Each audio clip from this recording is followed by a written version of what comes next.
Hi there guys, it's Hostel. You guys best know me from my Gran Turismo 5 videos.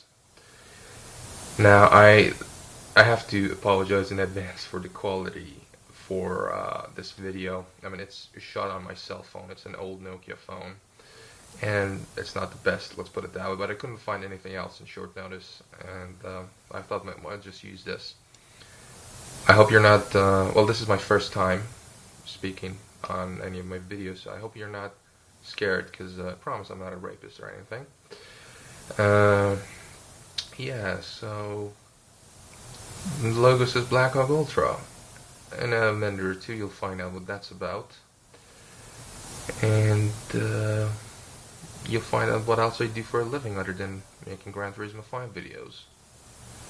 Please don't hit the dislike button just yet, because you might actually like what's about to come, and the promise is going to be near delicious. Out. Hi guys, it's Cyclops from Overclock.net, and this is basically the beginning for my SR-2 build. I just thought I'd document everything on pictures and videos and let you guys know how things getting along. So yeah, so this is my case just arrived from Newegg, the Rosewill BlackHawk Ultra, and I'm about to unbox it. So I'll be back in a minute after I remove the film and everything, because I can't do this single-handed. Right then, so yeah, I removed the foam and everything, and as you can see, this case is huge. I mean, I had a case similar to size in this, and it was a Thermaltake Armor Plus. I don't remember the exact model, but I still have it. But this is just something else, guys. It's massive. Yeah. Yeah, so let's just take a quick look around and see what it has, this thing. Okay, let's just remove these, and oh, yeah, 6 USB ports, 2 USB 3s, which sadly I have no use for them, as the EVGA SR-2 does not support onboard USB 3, power and reset, microphone,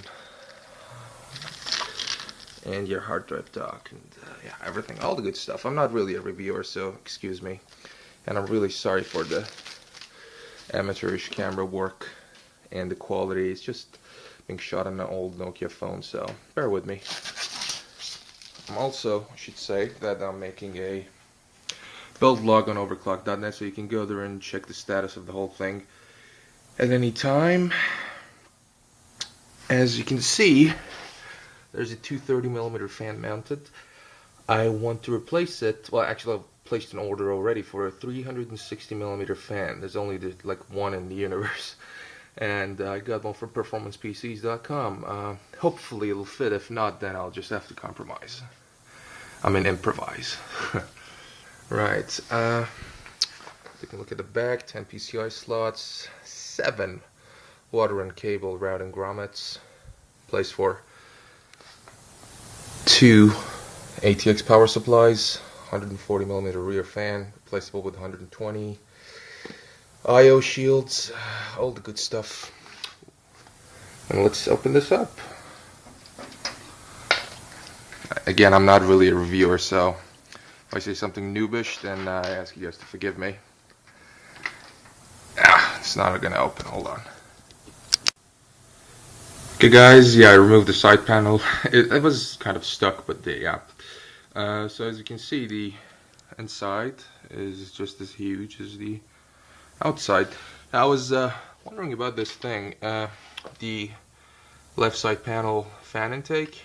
Apparently it can fit a 120mm fan. Now I'm just gonna measure it just to be sure. Just, you know, the spacing between these two holes, if they're 11 centimeters apart, that means it can fit 120. And actually, I've got a 120mm fan handy, so I'll just show you. I guess I don't need to measure it then. So there it is, standard 120mm fan, and as you can see, it fits just fine.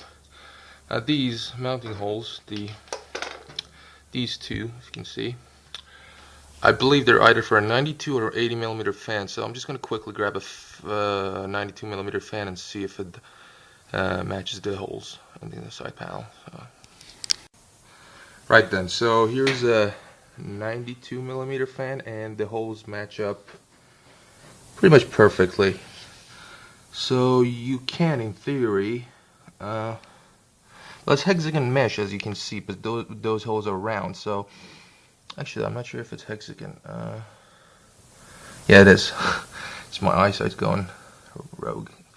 Yeah, so this is also an 80mm, which no, the holes aren't exactly spaced right for them. So yeah, I mean, come on, if you have a case like this, you put 120mm there, unless you were restricted by size issues at the back. So again, right then, guys, I was just removing the accessory box that came with it, and I was gonna show you how many water cooling options this case has. Yeah, so you got a 420 or 360 radiator mount on the bottom. Of course, you can go smaller, 120, 140, or 240, or 280. But you know, when you mount the power supply here, and just to mention it, I've bought a NR Max Revo 1350 watt power supply, 80 plus gold. The main reason I bought it is because it had like 8 or 10, I've forgotten the exact number, 6+2 PCIe connectors, as well as 2x8, I've forgotten the technical term for the CPU connectors. So again, I'll go over these later. And the roof can also fit the exact same radiator size as you can fit on the bottom. So you have the option of choosing whether to put the power supply on the radiator. And as you can see, they're occupied by two 230mm red LED fans. Now, the interior is pretty basic, but is very functional, just like the outside. You get this hole, which obviously, well, this case is EVGA SR-2 and probably SR-3, although SR-3 or SRX, as right now EVGA is calling it, have slightly different CPU positioning, so that might not be compatible, but this is fully compatible with the SR-2.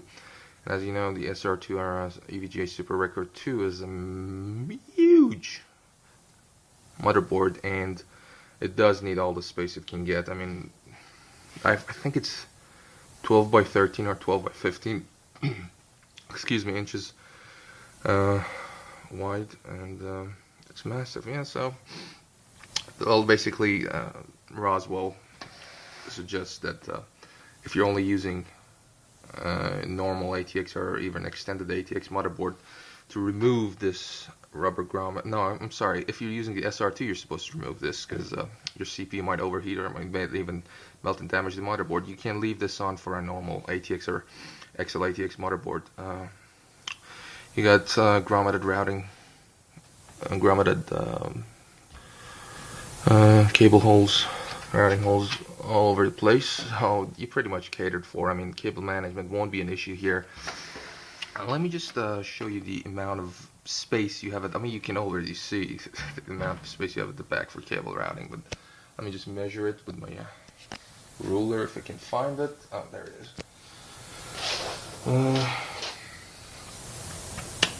Okay, so actually I can't see. Going blind, yeah. So it's just shy of an inch of cables routing space on the back of the motherboard. Now, as you know, the standard 120mm fans are 25mm in basically width. And if I put this here, you can see that it just sticks out